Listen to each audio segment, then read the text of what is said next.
Stories from the Tabernacle by May Moore. Stage directions for Nehemiah. This is how the story of Nehemiah starts.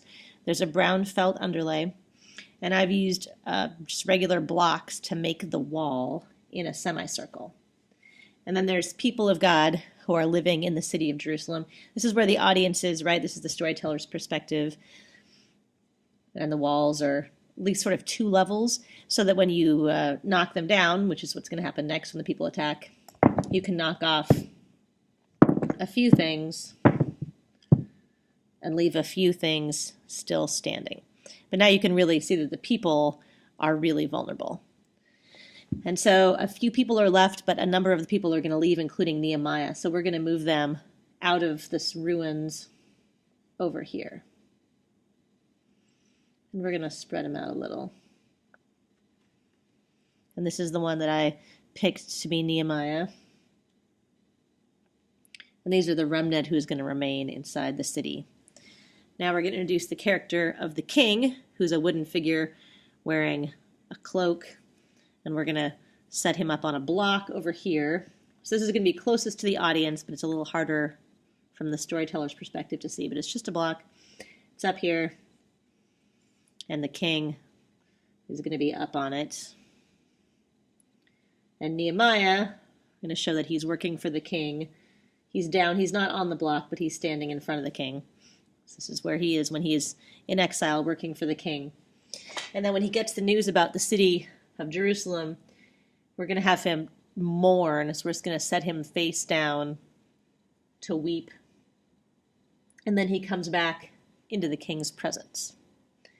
And then he tells the king the whole story, and unbelievably, the king actually gives him the resources and the time off to go back and rebuild the wall.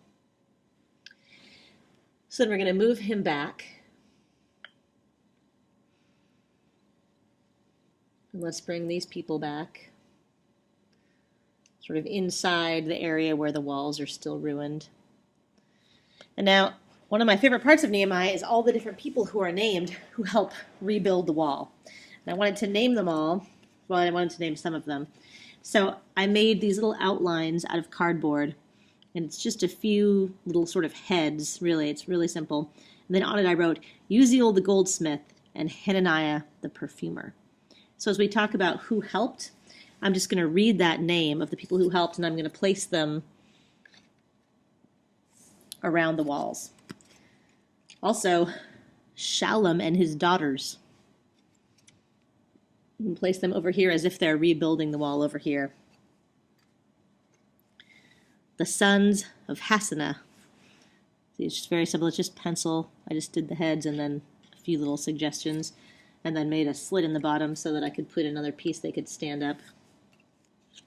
And I chose the high priests of Elishib and other priests. So those are the four characters that I name who helped to rebuild, and we place them all like they're rebuilding.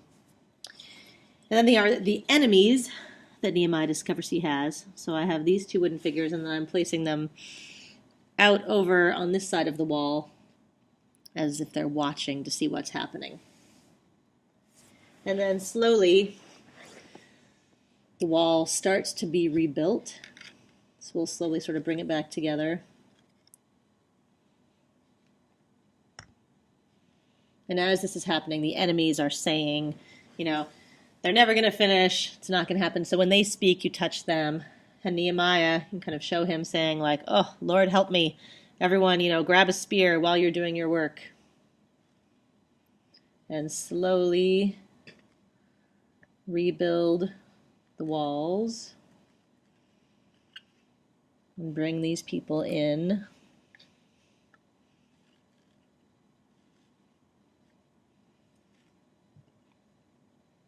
And then when they see the wall, the enemies give up and leave. So you can move them. They know that God is with the people. And then when they're all inside, kind of say that they all got together to have a celebration and honor God for what he had done.